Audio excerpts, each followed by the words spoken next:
నమస్కారం సార్. నమస్తే. Sir AP ఎలక్షన్స్‌ని దృష్టిలో ఉంచుకొని న్యూస్ ఎరీనా ఇండియా అని ఒక సంస్థ సర్వే నిర్వహించింది సార్. ఇప్పుడు ఈ ఫలితాలు బయటకొచ్చాయి. మరి సర్వే ఏం చెప్తుంది? ఎవరికి ఫేవర్‌గా ఉంది సార్? ఇప్పటివరకు ఆంధ్రప్రదేశ్లో ఈ మధ్య కాలంలో కొన్ని జాతీయ సర్వే చేస్తున్నారు. అందులో ఒకటి పోల్ స్ట్రాటజీ ఒకటి, రెండోది పొలిటికల్ క్రిటిక్ అనే ఒక సర్వే ఒకటి, లోక్ పోల్ అనే ఒకటి. ఈ మూడు కూడా వైసీపీకే ఎడ్జ్ ఉంది, వైసీపీని అధికారాన్ని చేపడుతుందని చెప్పారు.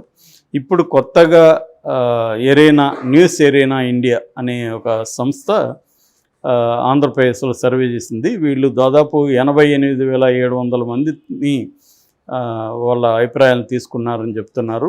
అంటే అన్ని గ్రూప్స్, ఇట్లు డైలీ వేజ్ లేబర్ కావచ్చు, స్టూడెంట్లు కావచ్చు, రైతులు కావచ్చు, కార్మికులు కావచ్చు, మహిళలు, ఇలాగా అనేక గ్రూపులని వీళ్ళు కలిసి చేశారని చెప్తున్నారు. డిసెంబర్ 1 నుంచి జనవరి 12 వరకు, అంటే కంప్లీట్గా 42 రోజుల పాటు ఈ సర్వే చేశామని వాళ్ళు ప్రకటించారు. సో వాళ్ళు ప్రకటించిన దాని ప్రకారం వీళ్ళు కొన్ని అంశాల ఆధారంగా చేశారు. ఒకటేంటంటే సంక్షేమం, ప్రత్యేక హోదా మీద ఎవరి స్టాండ్ ఏంటి, తర్వాత ఈ ఆంధ్రప్రదేశ్ రాష్ట్ర అందిస్తున్న సేవలు కావచ్చు, పరిపాలన కావచ్చు, తర్వాత లా అండ్ ఆర్డర్ సిచ్యువేషన్ ఎలా ఉంది, స్థానిక ఎమ్మెల్యేల పనితీరు ఎలా ఉంది, తర్వాత రాజధానుల అంశం అమరావతి వర్సెస్ 3 క్యాపిటల్స్, తర్వాత సిబిఎన్ చంద్రబాబు నాయుడు గారు అరెస్టు, టీడీపీ జనసేన పొత్తు, ఇటువంటి అనేక అంశాలని దృష్టిలో పెట్టుకొని ఈ అంశాలకు సంబంధించి వాళ్ళ అభిప్రాయాలు తీసుకున్నామని చెప్పారు. ఇందులో ప్రధానంగా వాళ్ళు చెప్తున్నది ఏంటంటే దాదాపు 122 అసెంబ్లీ స్థానాలు వైసీపీ గెలుస్తుందనేది వాళ్ళు తేల్చారు. ఇందులో వాళ్ళు ప్రధానంగా చెప్పింది ఏంటంటే ఎక్కువ స్త్రీలు వైసీపీ తరపున ఉన్నారు, పురుషుల కంటే కూడా. స్త్రీలు వచ్చి 54.77% వైసీపీని సపోర్ట్ చేస్తుంటే టీడీపీ జనసేనను 41.12% మహిళలు సపోర్ట్ చేస్తున్నారు. ఇక మేల్ విషయానికి వస్తే, మగవాళ్ళ విషయానికి వస్తే 45.68 వైసీపీని సపోర్ట్ చేస్తుంటే 49.67 టీడీపీ జనసేనను సపోర్ట్ చేస్తున్నారు. ఓవరాల్గా 49.14% వైసీపీని సపోర్ట్ చేస్తుంటే 44.34%ని టీడీపీ జనసేనను సపోర్ట్ చేస్తున్నారు. ఇక కాంగ్రెస్ 1.21% మాత్రమే ఉంది. బీజేపీ అయితే ఇంకా ఘోరంగా ఉంది, 0.56%.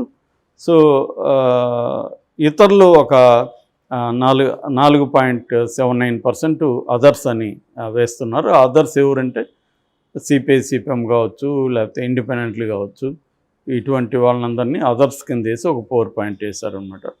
సో దీంట్లో ప్రధానంగా ఏంటంటే ఒక కడప, కర్నూలు, విజయనగరం ఈ 3 చోట్ల వైసీపీ క్లీన్ స్వీప్ చేస్తుంది.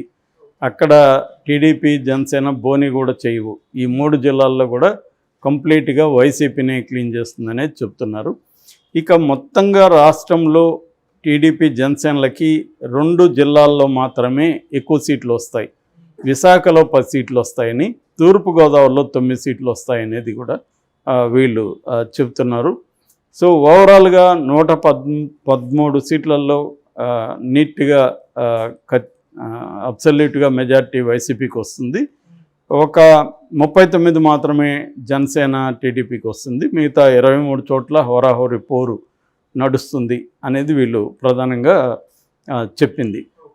ఇక ముఖ్యమంత్రిగా జగన్ని సపోర్ట్ చేస్తారన్నప్పుడు 59.3% మహిళలు ముఖ్యమంత్రిగా జగనే కావాలని కోరుకుంటున్నారని, 49.6% పురుషులు ముఖ్యమంత్రిగా ఆయన కోరుకుంటున్నారు. ఒక 6.3% ఆయన పెర్ఫార్మెన్స్ పర్వాలేదు అని కితాబ్ ఇచ్చారనేది కూడా చెప్తున్నారు. సో ఓవరాల్గా ఈ న్యూస్ ఎరీనా ఇండియా చేసిన సర్వే ఇది. దీన్ని ఎప్పట్లాగే టీడీపీ వాళ్ళు కొట్టిపారేస్తున్నారు. వీళ్ళు జాతీయ మీడియాలకి డబ్బులు ఇచ్చి సర్వేలు ఇలా చేయిస్తూ ఉన్నారు అనేది వాళ్ళు చెప్తున్నారు. ఎందుకంటే మనం చూసాం, జగన్ ఎమ్మెల్యేల పనితీరుకు సంబంధించి 4 రకాల సర్వేలు చేయించారు. ఒకటేమో ఐపాక్ సర్వే, 2 తన స్టేట్ ఇంటెలిజెన్స్ అండ్ సలహాదారులు కలిసి ఒకటి, 3వ సర్వే చెవిరెడ్డి భాస్కర్ రెడ్డి టీము, నాలుగవ సర్వే ఇలాంటి జాతీయ ఈ న్యూస్ ఏజెన్సీలు కొంత ఇటువంటి సర్వేలు చేసిన అనుభవం ఉన్న కొన్ని జాతీయ వాటిని పెట్టి సర్వేలు చేయించారని చెప్తున్నారు. ఒకటేమో ఇంటర్నల్గా నివేదికలు ఇస్తారు, ఇంకొకటేమో బయటికి చూపిస్తారు. సో వాళ్ళకి ఆల్రెడీ డబ్బులు ఇస్తున్నారు కాబట్టి ఇంటర్నల్గా ఏమో యాజ్ ఇట్ ఈజ్గా వాళ్ళ ఏం ఫైండింగ్స్ ఉన్నాయో అది జగన్కి సబ్మిట్ చేస్తారు. దాన్ని బట్టి ఎట్లా వ్యతిరేకత ఉంటే దాన్ని ఎలా మార్చుకోవాలి ఇవన్నీ జగన్ ప్లాన్ చేసుకుంటాడు.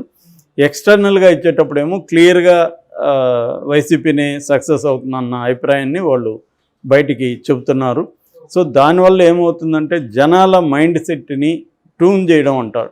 అంటే వైసీపీ గెలుస్తుంది, వైసీపీని వేవ్ ఉంది అన్న ఇది వాళ్ళు తీసుకొస్తున్నారు. దీంట్లో నెగిటివ్ పాయింట్స్ని కూడా వాళ్ళు కొన్ని చెప్పారు. వైసీపీ నుంచి నెగిటివ్ పాయింట్స్ ఏంటంటే ఈ 3 రాజధానుల ముఖ్యంగా అమరావతి దగ్గర కొన్ని జిల్లాల్లో వ్యతిరేకత ఉంది. రెండవది ఈ ప్రత్యేక హోదా తేకపోవడం పట్ల అసంతృప్తి ఉంది.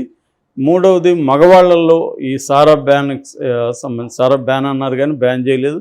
ఈ లోకల్ బ్రాండ్లు ఏవో పిచ్చి బ్రాండ్లు ఇస్తున్నారు, దానికి సంబంధించి కొంత వ్యతిరేకత ఉంది.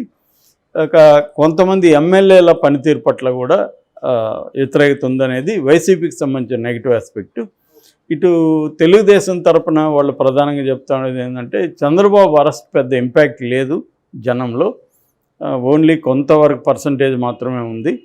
ఇక లోకల్గా సెకండరీ స్థాయి లోకల్ లీడర్షిప్ తెలుగుదేశంలో గట్టిగా లేదనే అభిప్రాయం బలంగా ఉందనేది వీళ్ళు చెప్పింది. కానీ ఇదంతా కూడా డబ్బులు ఇచ్చి వైసీపీ కావాలని మైండ్గా మారడానికి, పీపుల్స్ మైండ్ మీద ప్రభావితం చూపడానికి, వీళ్ళే గెలుస్తారన్న ఒక నెరేటివ్ని జనంలోకి తీసుకెళ్ళడానికి పనిచేస్తుంది. సో ఈ పిచ్చి సర్వేలంతా నమ్మాల్సిన అవసరం లేదనేది తెలుగుదేశం వాళ్ళు కొట్టి పరేస్తున్నారు. మామూలుగా ప్రతి పార్టీ కూడా ఏం చేస్తాయంటే తమకు అనుకూలమైన సర్వేలని చేయించుకుంటారు. సో అది కామనే.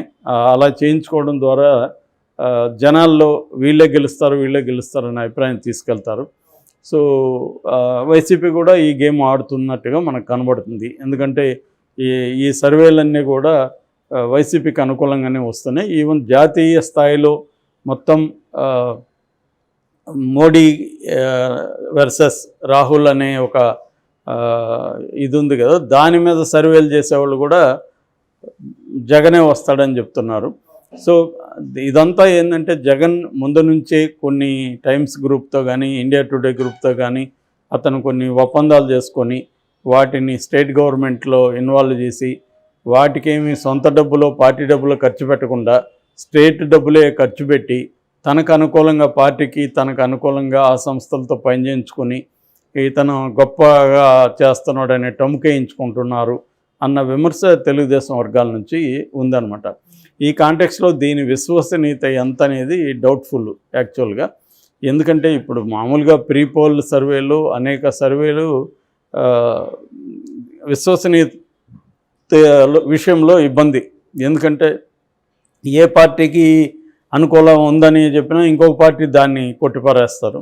సో అది ఫైనల్గా గెలిచే వరకు కూడా కొంత ఇబ్బంది. ఎంతో కొంత ఎగ్జిట్ పోల్స్ కొంతవరకు నమ్మచ్చు, ఎందుకంటే ఎలక్షన్లు అయిపోయిన తర్వాత వాళ్ళు చేస్తారు. అప్పటికి ఇంకా ప్రజల్ని మైండ్ సెట్ మీద ఇన్ఫ్లుయెన్స్ చేసే కార్యక్రమం వాళ్ళకేం ఉండదు కాబట్టి అవి ఎంతో కొంత ఆనెస్ట్గా వాళ్ళు చేస్తారు తప్ప ప్రీ పోల్స్ సర్వేల్ని మనం నమ్మడం అంటే డిపెండబుల్ అయితే కాదు.